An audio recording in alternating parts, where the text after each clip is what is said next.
Olá, meu nome é Edivaldo. Quer começar? Vai. Posso começar, quer que eu comece? Pode ser. Você me copia, ele quer me eu colar copio ele, depois. vai. Podes? Laquete. Olá, eu sou o Jonathan Pontes, sou natural do Rio de Janeiro e comecei essa história com ser artista através de oficinas que inicialmente o meu interesse principal era por acrobacias. Lá no Rio de Janeiro eu vim fazendo diversas oficinas até ser arrebatado, né, pelo que eu chamo do bichinho do circo, que leva a gente para um lugar da ludicidade e das possibilidades. E naquele momento eu era biólogo, né? Ainda sou biólogo, mas cumpria com a função de biólogo e fiz essa curva acentuada na vida para me entregar às artes circenses, né? Mais especificamente. E a partir daí eu entrei num processo de descobertas muito grande, né? Tanto física quanto descobertas internas, assim, do meu eu, né? E isso me despertou para um lugar que até hoje eu nem lembro para onde voltar, assim, porque é um mar de possibilidades, como eu havia dito. E só que como tudo na vida não fica só na emoção, eu em algum momento fui despertado assim a profissionalizar esse contexto e fui até a Escola Nacional de Circo, que naquele momento era uma possibilidade próxima, né, para a profissionalização das artes circenses, lá no Rio de Janeiro, e fiz a prova, todo o processo de seleção, até entrar na escola, né, e a partir daí minha vida mudou completamente, porque eu comecei a perceber a arte circense como um vetor, né, de possibilidade de trabalho e de despertar outras pessoas através disso. E foi lá que eu conheci esse rapaz aqui do meu lado, Edivaldo, que agora vai se apresentar. Olá, eu sou Edivaldo Silveira, sou natural de Rondonópolis, aqui do Mato Grosso. E eu conheci os caminhos do circo foi durante a minha faculdade, eu fiz uma faculdade de exatas, não tinha nada a ver com o circo, mas a partir daí fui despertando a curiosidade, o interesse pelos malabares e até me mudar para o Rio de Janeiro, onde eu tive a oportunidade de conhecer um pouco melhor da acrobacias de solo e até descobrir a Escola Nacional de Circo. Fiz uma prova para seleção, para o curso técnico da Escola Nacional de Circo e quando eu fui aprovado eu tive que fazer minha escolha e a partir dali larguei a minha profissão até então e fui partir para a área das artes circenses. E lá mesmo fui descobrindo como partir do hobby do circo para a profissionalização, né? E desde então estou aí na caminhada. Lá na Escola Nacional de Circo, a gente, dentro de toda a grade curricular que a escola oferece, né, a gente passa por diversas dinâmicas das atividades circenses, tipo nos eixos de acrobacia, acrobacia aérea, equilíbrios, né, malabares, palhaçaria também, dentro das nossas possibilidades. A gente foi descobrindo, né, dentro desses meandros assim das técnicas circenses, atividades que a gente ia se identificando. E nesse meio tempo a gente conheceu, até então o nosso grande mestre, né, de técnica, que é o Pirajá Bastos, da família Azevedo, a família tradicional de circo, que foi a pessoa que doou um pouco do amor, né, que o artista circense sente por essa arte, que é uma atividade muito difícil de estabelecer um mercado, de estabelecer fontes, né, estruturadas de renda, mas que com esse amor, com essa doação que a gente recebeu de uma pessoa que nasceu e viveu debaixo de uma lona de circo, é o que dá força, garra para a gente manter a continuidade dentro dessa grande brincadeira, né? Que não é bem uma brincadeira, mas a gente se diverte muito. E lá a gente começou a fazer uma modalidade através do Pirajá que se chama dandes acrobático. O dandes acrobático é a técnica que a gente conseguiu, assim, de certa forma, despontar, se pode dizer assim, dentro da nossa companhia, né? Do Cafundó, que caracterizou um pouco do nosso trabalho, né? Que são as acrobacias cômicas e principalmente em duplas, né? Que pode ser em trio também, quarteto, quinteto, mas a grande característica dessa modalidade é usar um pouco da virtuose do circo para poder gerar comicidade, né? Trazer humanidade para os corpos circenses. Então a gente se identificou demais, até porque nós já éramos muito avançados assim para uma modalidade de técnica física, né? A gente começou eu com 25, Edivaldo com 27 anos. Então nós já tínhamos uma identificação natural pela dificuldade, pelo corpo que não executa tão bem. E o dandes ele traz um pouco dessa verdade. É bem verdade que, claro, para a gente conseguir fazer algo desconstruído, a gente precisa construir primeiro para depois fazer o caminho ao contrário. Só que despertar isso em nós deu uma vontade da gente construir para poder usar essas habilidades em forma de erros, em desacertos e superação também, afinal está dentro do universo do palhaço. Então o dantes foi o grande nó assim que amarrou a gente no circo. Mas daí, né, é como a gente disse, o bichinho do circo ele traz diversas outras possibilidades e através do convívio, das viagens, das pessoas que a gente foi conhecendo, foi entrando todas essas atmosferas que a gente vem criando hoje. Através do Malabares, através desse espetáculo do Combinando, a gente usou para trabalhar mais uma dramaturgia, respirar um pouco mais, embora não pareça, mas a gente tenta respirar um pouco mais, não apoiar-se tanto no virtuosismo, embora ele exista por ser o circo, mas a gente queria mostrar outras coisas dentro desse universo e, de alguma forma, comunicar também, né? A gente traz no Combinando essa ideia do trabalho, essa perda um pouco da sistematização das características individuais de cada um. E o palhaço, ele cria um indivíduo, né? A gente não precisa ser igual a ninguém, a gente tem nossas peculiaridades e, para além, né? Na palhaçaria, elas são o grande trunfo para você se sobressair. Não é ser igual, né? Buscar as suas diferenças para poder se sobressair. Então, isso pra gente é apaixonante. O Combinando traz um pouco disso, né? Dessa relação. Mas a ideia inicial não foi exatamente para o teatro. E aí o Ed vai contar um pouco mais dessa parte. A ideia do Combinando com o Cerrado é que nós, desde a nossa itinerância acompanhando o circo, adquirimos uma Kombi, nossa Kombi Home, que a gente vivia, morava dentro dela e queria trazer ela como um palco, né? Como nosso picadeiro. E dentro da Lei Aldir Blanc, que teve a possibilidade que a gente conseguiu aprovar um projeto que era a circulação, né? Levar nosso espetáculo de rua para as comunidades que não chegam tanto, né? Não chegam tantos trabalhos assim nas cidades do interior do Mato Grosso. E aí foi logo no início da pandemia, a gente teve vários decretos, né? Que quando ia sair esse processo o projeto e executar, né, ela dava de cara com os decretos de várias prefeituras que não dava essa possibilidade da gente chegar lá e abrir a nossa roda. Então, a partir daí a gente tinha um prazo, né, de execução desse projeto que a gente ficou assim meio apertado e entendemos assim, pô, acho que é a nossa oportunidade de parar um pouco do que a gente aprendeu a fazer executando no circo, sem pensar muito, né, seguir a técnica do início ao fim e agora voltar para o teatro, respirar, conseguir trazer outros elementos nessa da palhaçaria.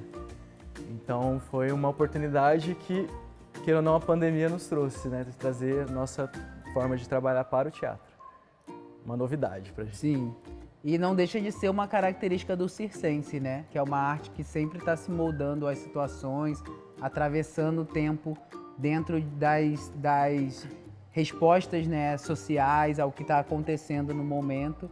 E a pandemia para o circo foi, não só para o circo, tanto todo o setor de entretenimento, cultura, foi muito difícil para a gente. E eu acho que até hoje a gente ainda está vivendo um pouco dessa ressaca que vem agora, né? A pandemia ainda não acabou, mas ela tem já apaziguado muito as relações de restrição e com isso a gente pode voltar a fazer, a encontrar o público. A gente estava até comentando ali atrás, depois do show, como esse contato, inclusive, faz crescer o espetáculo. Porque essas coisas a gente muitas vezes não encontra na sala de trabalho ou na relação de ensaio. Ela acontece com o público, né? E há quem diga que o palhaço também ele não existe sem o público. Não se faz palhaços no espelho, não se faz palhaços só em oficinas, né? Ele precisa existir na adversidade, no improviso, na relação imediata e essa relação causal que acontece quando surge, né, o contato. Então hoje a gente inclusive descobriu várias coisas novas que a gente pretende levar para frente dentro do Combinando, graças a essa relação com o público, principalmente as crianças, que é um público muito maravilhoso, sincero e que acredita, né? A gente precisa hoje cada vez mais de uma sociedade que acredita.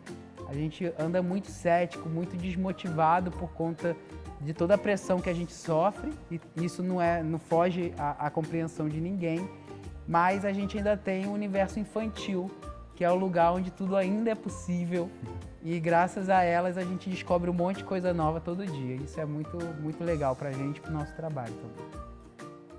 Bom, eu diria assim, né, numa proposta aí para a Secretaria de Educação, não, brincadeira, mas que a palhaçaria, sabe, assim como a educação ambiental, ela deveria estar, tipo, na base, assim, de toda a construção social. Eu não diria que as pessoas necessariamente devam colocar um nariz vermelho no rosto e sair por aí experimentando, embora não seria uma má ideia também. É uma experiência bem interessante, fica o convite.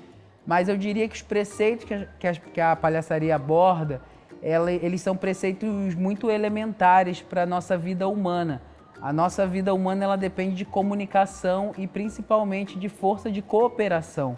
Porque senão o nosso sistema para. Inclusive esse próprio sistema que a gente criou, ele não funciona sem uma força de cooperação. E a palhaçaria ela a base, né, da palhaçaria, assim, no meu entendimento, ela é a cooperação. E a gente tem até um termo na palhaçaria que a gente chama que quem ganha é o jogo. Não existe um vencedor na palhaçaria. Se você está perdendo, e você está ganhando, porque o jogo está ganhando. Então, isso pra gente é um exercício na vida, porque isso faz com que a gente não interrompa no primeiro obstáculo, ou no primeiro não, ou em toda essa... Porque eu vejo hoje uma resposta do nosso sistema de você subverter o erro ou a negação. Fraqueza. Um sentimento de potencialidade, mas de raiva. De usar isso como o não, eu vou conquistar. E de fato, só que isso não precisa ser um sentimento sisudo. Pode ser um sentimento leve, a gente pode sorrir diante do erro, inclusive usar o erro como uma possibilidade de superação, que é o que o palhaço faz o tempo todo. Então, Nem sempre é bom, né? Quando a gente cria uma coisa, a gente quer que saia do jeito que a gente gostaria. Isso é humano também. Mas para a palhaçaria, quando existe o erro, é uma possibilidade de você subverter aquele momento. E isso é maravilhoso, né? Isso é pra gente, tipo assim, a gente não quer, mas a gente também, de alguma forma, torce para alguma situação que não está planejada acontecer, para a gente poder se mover. E para mim, só o movimento leva a gente para frente, faz a gente pensar em novas possibilidades, e eu acho que é o melhor presente que a palhaçaria tem para nossa existência, assim. Pensar o novo, pensar os erros que a gente vê acontecendo a todo momento e já está assim saturante a relação de erro que a gente vem cometendo, e usar isso para subverter, né? Não para continuar esse processo até onde a gente vai chegar, gente. Não sei, fica aí a questão. Nossa. O contato com o público, para mim, é uma das primeiras relações dos artistas, né? A gente identifica muito as crianças, assim. A vontade de mostrar alguma coisa. E aí isso é um impulso do artista, mas aí você vai mostrar para o público. Então não é só uma relação de eu preciso mostrar alguma coisa sem olhar a quem. Eu preciso me relacionar com esse outro personagem, né? Outros personagens que estão aqui participando com a gente. E na palhaçaria isso é muito mais real, porque o palhaço ele está o tempo inteiro no jogo com a plateia, né? E aí o que eu acredito é que o público ele contribui muitíssimo para tudo que a gente tem a construir, a mostrar. É um processo de carinho e de cuidado que a gente, né, se estabelece aqui entre a gente. E muitas vezes a gente lida com a aceitação, o que é maravilhoso. E é quase, eu vou falar assim, num termo, assim, é um termo, é um vício, né? A aceitação, ela é um vício. E só que a palhaçaria, ela faz você lidar também com a negação, muito forte. E isso pra gente é algo, tipo assim, tão maravilhoso quanto ser aceito. Porque a gente percebe que quando existe uma negação, ela é fruto de uma identificação. E o palhaço, ele é o espelho da sociedade. É a possibilidade que a gente tem de rir de nós mesmos. Então, quando a gente nega de alguma maneira, a gente também está tocando.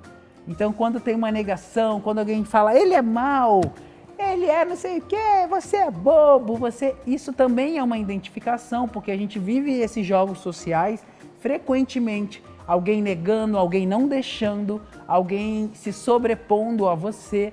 Essas escalas, essas hierarquias que parecem que muitas vezes a nossa humanidade é apagada, né?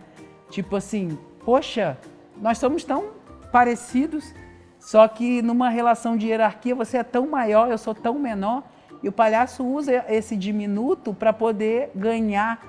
Ele se torna maior do que quem se diz maior, porque ele não precisa desse status, né? De eu sou, eu.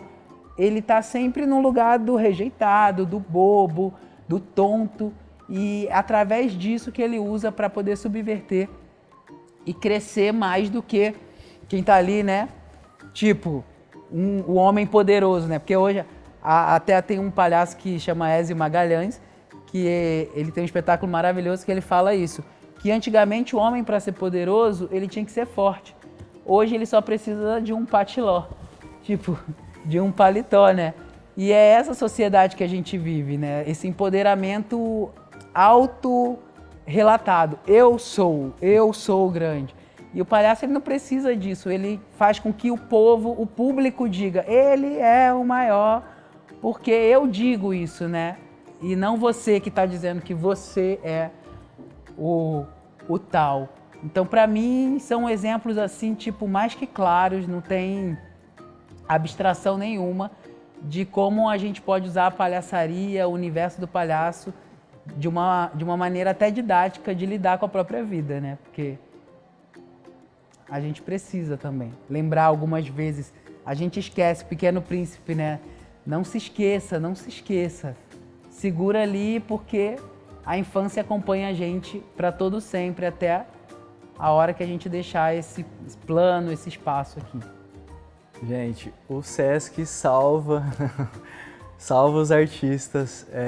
Foi o Sesc, o de Rondonópolis mesmo, abriu as portas primeiro para a gente de receber e abrir a possibilidade de a gente usar o espaço do teatro, até ter essa troca com o público que é tão necessária. A gente viveu isso no momento desse projeto. A primeira gravação a gente fez sem o público, foi frustrante, a gente fez de novo com o público, foi uma outra resposta, assim, que a gente falou, uau, é isso, realmente. E só até então, assim, nos interiores, como Rondonópolis, nossa única possibilidade de usar o teatro é com o Sesc. E logo veio o Sesc de Cuiabá, que trouxe a gente, então, assim, o fomento parte principalmente para a área artística no Brasil, até onde a gente conhece, conseguiu permear, é através do Sesc, né? Vamos dizer que é o que funciona. É uma das coisas que a gente pensa assim, é uma válvula, né? Uma engrenagem cultural que você vê funcionando, sabe? Tem uma série de dificuldades natural que, né, o nosso setor abarca, mas você vê esse sistema do Sesc circulando, tipo, em vários lugares do Brasil, a possibilidade da gente circular também através dessa itinerância do Sesc, os projetos que o Sesc propõe, né, que são, para mim, tipo, criativos, legais, que chegam, né, até uma capilaridade da sociedade que não tem acesso ao teatro, que não tem... Muito Sesc, por exemplo, não tem o teatro, mas ele tem atividades culturais dentro daquela comunidade. Então, para mim, essa relação comunitária é fundamental. É o que a gente tenta fazer dentro da nossa pequenez diante, né, de toda essa... Mas com a ajuda do Sesc também, a gente consegue chegar a mais lugares e... Nossa, Sesc adota a gente, é o nossa hashtag. Tipo, porque pra gente é uma relação muito próspera, assim. A gente sente o nosso trabalho caminhar. Como ele disse, o Sesc Rondonópolis, a gente frequenta lá o Núcleo Sesc, que é um programa para os artistas utilizar os espaços, sabe? Utilizar essas caixas que estão ali, sabe? E muitas vezes elas não estão a semana inteira ocupadas. Então, como a gente pode fomentar?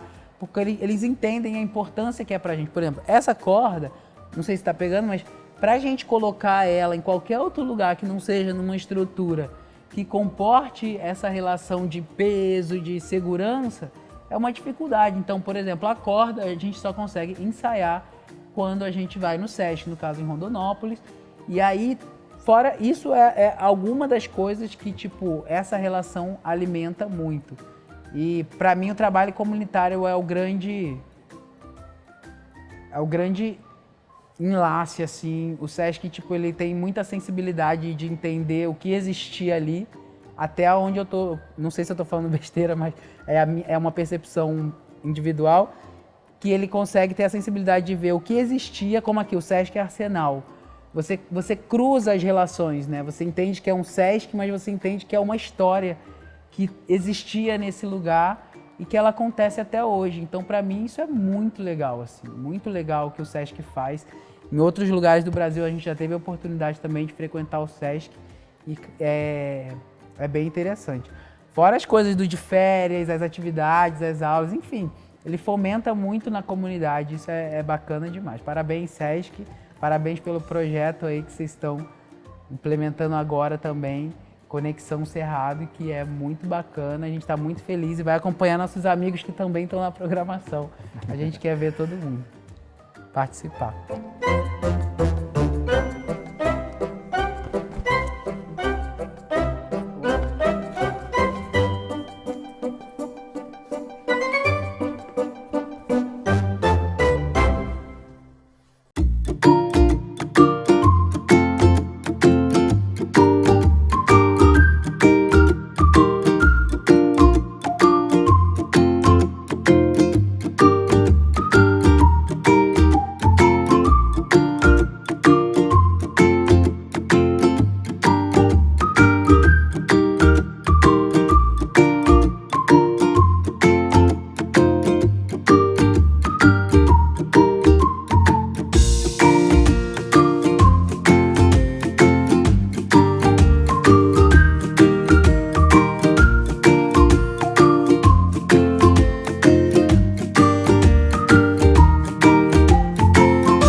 nome é Alcedina Tereza, eu sou mãe do Bruno Emanuel, do 8º ano, e eu estou aqui hoje representando minha família, né? Porque toda a família acabou se envolvendo e se envolveu nesse processo.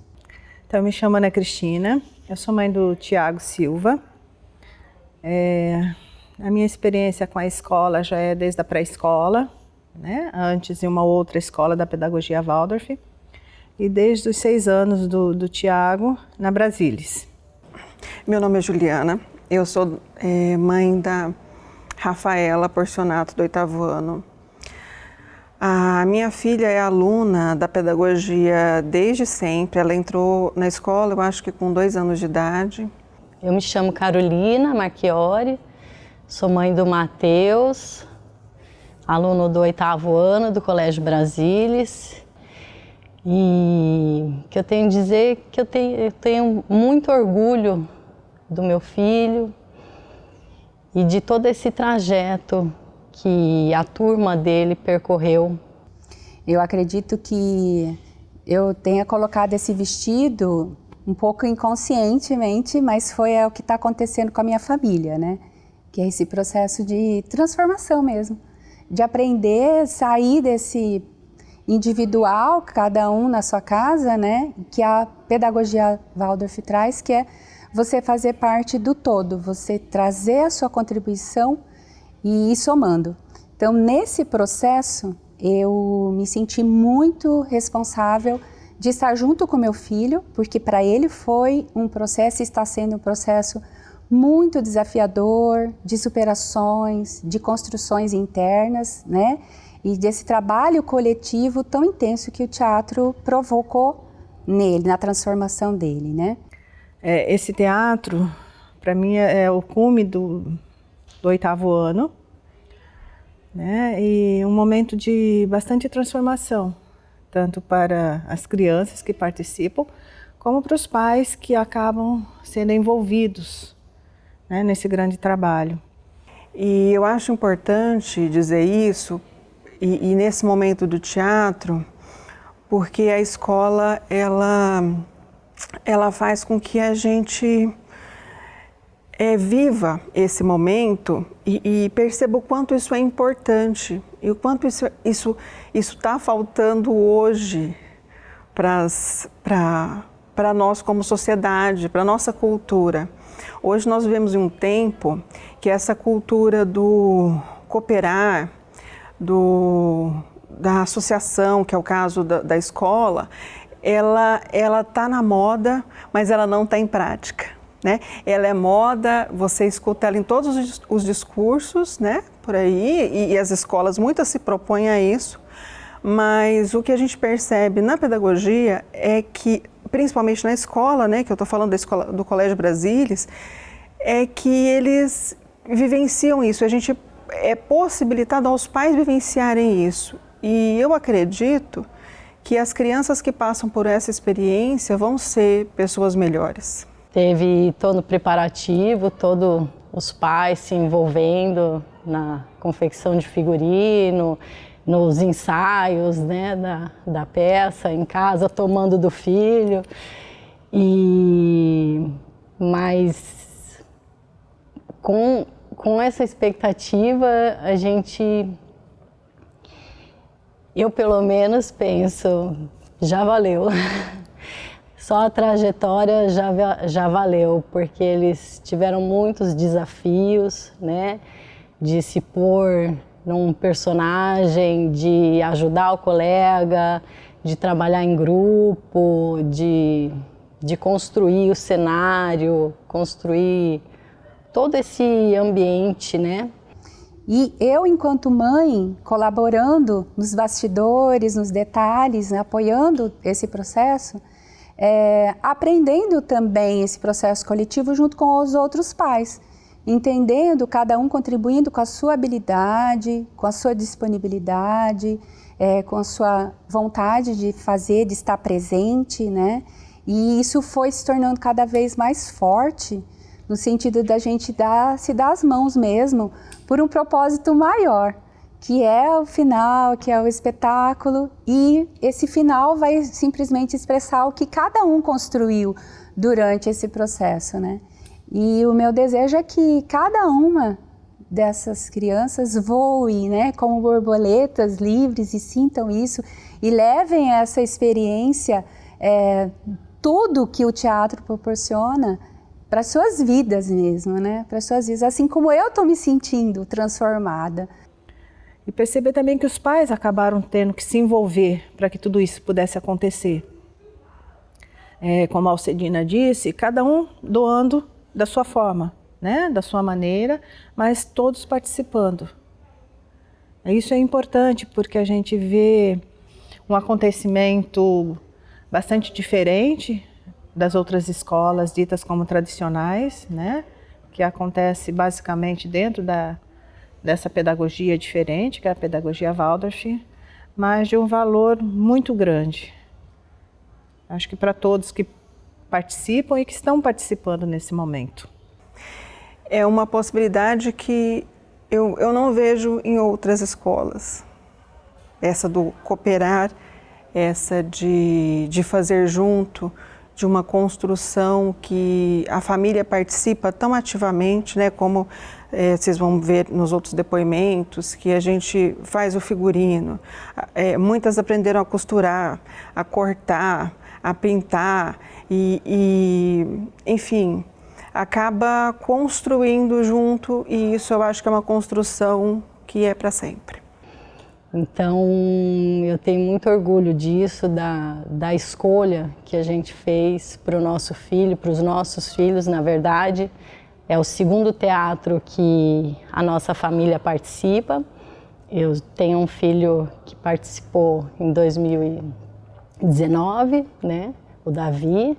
Hoje ele está na escola tradicional e a gente vê o quanto esse preparo, esse teatro fez diferença na vida dele, na socialização, nos desafios, nas construções, em tudo. É uma prática que eles levam para a vida inteira. E tenho certeza que também vai ser com o Matheus e com os colegas dele, que é uma vivência muito bacana que eles jamais esquecerão.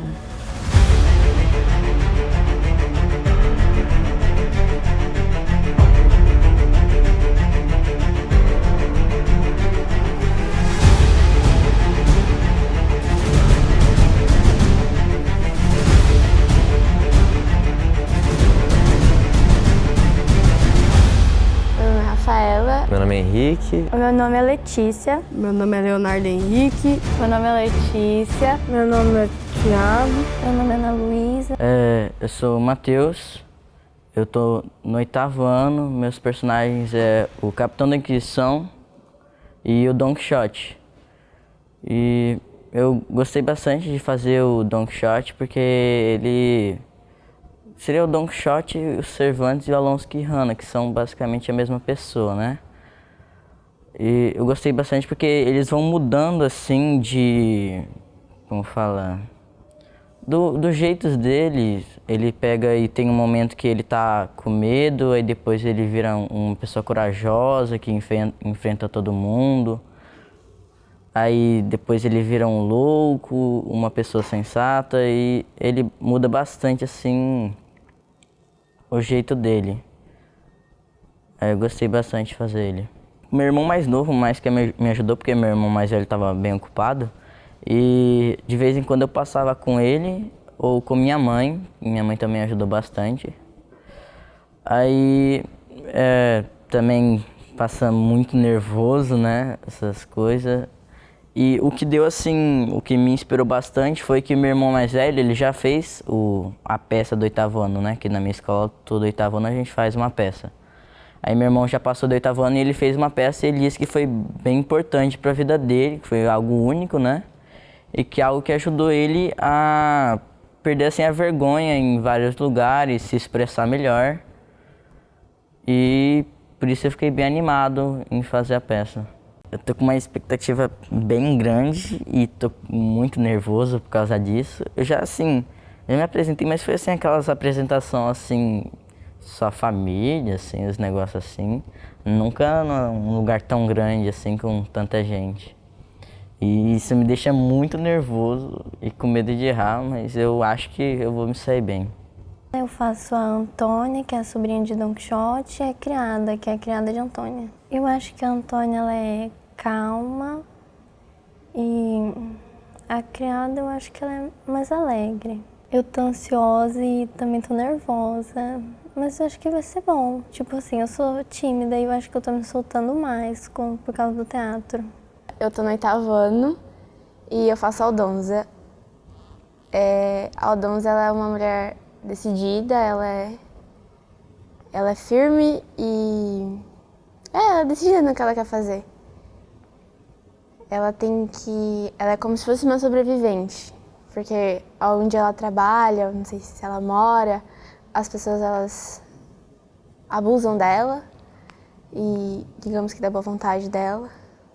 Então ela mora com os tropeiros estão o tempo todo, né, chamando a atenção dela, pedindo para dormirem com ela, então ela tem que ser uma pessoa firme e tem que resistir.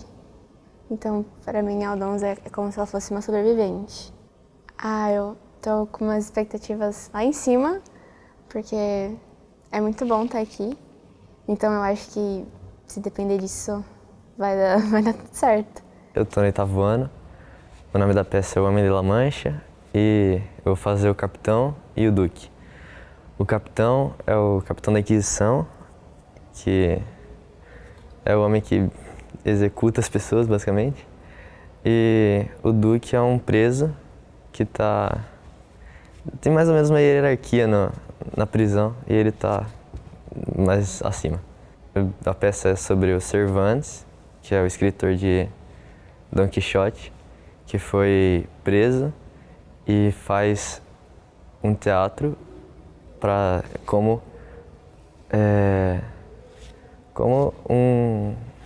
um jeito de não ser morto, ou na verdade não perder as coisas dele.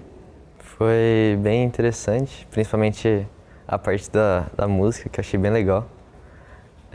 A montagem dos temas, eu achei muito legal. Por exemplo, o cavalo assim, vem andando, aí eu vou tocando assim para dar o efeito dele cavalgando. E o meu personagem é a Aldonza, que é a mulher que o Don Quixote se apaixona. E a Aldonza, ela é bem séria, bem brava, mas o Don Quixote consegue transformar ela. No final, ela se apaixona por ele também e ela fica mais meiga, mais carinhosa com ele. E sim, eu ajudei a fazer todas as minhas fantasias, muitos ensaios e é muito, muito legal para mim estar aqui, é uma experiência nova, porque quando eu era pequena eu só apresentava no balé, né? E aí agora, primeira vez que eu tô apresentando no teatro, assim. A gente ensaiava lá na escola mesmo, só que pra mim foi bem... não foi difícil, mas também foi bem desafiador, vamos falar. Mas foi muito legal, gostei muito, uma maneira de a gente ficar mais próximo dos nossos amigos. E como ano que vem eu vou sair da escola, e aí então para mim tá sendo muito importante esse tempo que eu tô passando com eles. Eu tô no 8º ano e eu atuo como governador, hospedeiro, Sancho e criado. É muito legal fazer porque o Sancho ele é alívio cômico e eu gosto muito de fazer as pessoas rirem assim, eu acho legal. Então eu gosto muito de fazer ele. E o governador ele é mais assim, como ele é o chefe da prisão, ele é mais arrogante, ele se acha, então é bem legal também porque eu consigo me impor bastante e aí eu gosto bastante de fazer ele também. Cara, eu acho que o teatro vai me ajudar bastante na forma que eu vou, como eu vou me comunicar, né? porque assim, você vai aprendendo o jeito que você tem que falar em certas situações no teatro. Então, assim, eu acho que diferentes situações que eu não sabia me expressar, agora eu aprendi bem como, né, conversar assim com... não sei, mas de certa forma vai me ajudar no diálogo. E eu tô fazendo Don Quixote na peça. Como são 2 elencos, eu também faço a criada de Antônia. E eu acho que Don Quixote é um personagem muito diferente, assim, que foi uma coisa bem diferente para mim fazer. Eu já tinha feito peças pequenas na minha escola, mas a gente nunca tinha feito, assim, uma grande. E eu sou bailarina, então eu já sou acostumada a ir nos palcos, mas para dançar. Então, fazer o teatro e subir no palco para fazer uma coisa diferente é muito legal, porque é um outro ponto de vista que eu tô vendo agora do palco. Eu acho que é muito legal fazer um teatro assim com meus amigos na escola, e eu acho que é uma coisa que eu tô gostando bastante. A peça eu acho que é muito legal, porque não é só a história, contando a história de Don Quixote, porque essa peça é uma peça dentro de uma peça. Então, é uma prisão onde Cervantes entra e ele é o criador da peça, dentro da peça. E aí, ele, para se livrar do julgamento, ele decide apresentar uma peça para os prisioneiros e pedir que eles participem e façam essa peça com ele, para que o governador não condene ele. E aí todo mundo faz junto, e aí cria essa peça, ele mostra. E aí no final até o governador fica super interessado em fazer a peça. E no final ele fica muito feliz, Cervantes fica muito feliz mesmo indo para talvez morrer queimado. Ele está muito feliz por conseguir fazer a peça com todo mundo, apresentar o trabalho dele e ver que os prisioneiros gostaram, o governador gostou de participar, de estar ali. E eu acho que até o governador percebeu que Cervantes e Don Quixote são realmente parecidos na vida real e na peça. Eu estou no 8º ano, tenho 13 anos, eu faço o Pedro, o cavalo e o guarda dos espelhos. Estou achando o teatro uma coisa diferente, mas eu já fiz outros. Mas esse é um pouquinho maior que os outros, que está no Sesc, fazendo num palco verdadeiro. Meus personagens são, tem o Pedro, que é grosseiro, ruge. Tem o cavalo, que é um animal, o cavalo do Don Quixote e do criado. E tem o guarda, que segue o Cavaleiro dos Espelhos. O Pedro, ele é um tropeiro. Ele é grosseiro.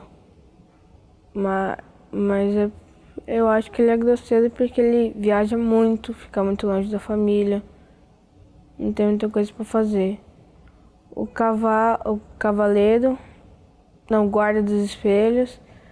Ele é um guarda, só fica obedecendo o cavaleiro. E a vida dele é um pouquinho mais triste, rígida. E o cavalo, uma vida normal de um animal. Então, eu sou Luiz Gustavo, sou professor do 8º ano do Colégio Waldorf Brasilis. E a escola tem uma dinâmica, né, de trabalho muito diferente das escolas tradicionais. A gente geralmente encontra a turma, né, no 1º ano, então o professor segue com essa turma até o 8º ano. Então, nessa dinâmica de uma escola Waldorf, né, o professor segue com os alunos e trabalhando boa parte das disciplinas, né? Português, matemática, história, ciências.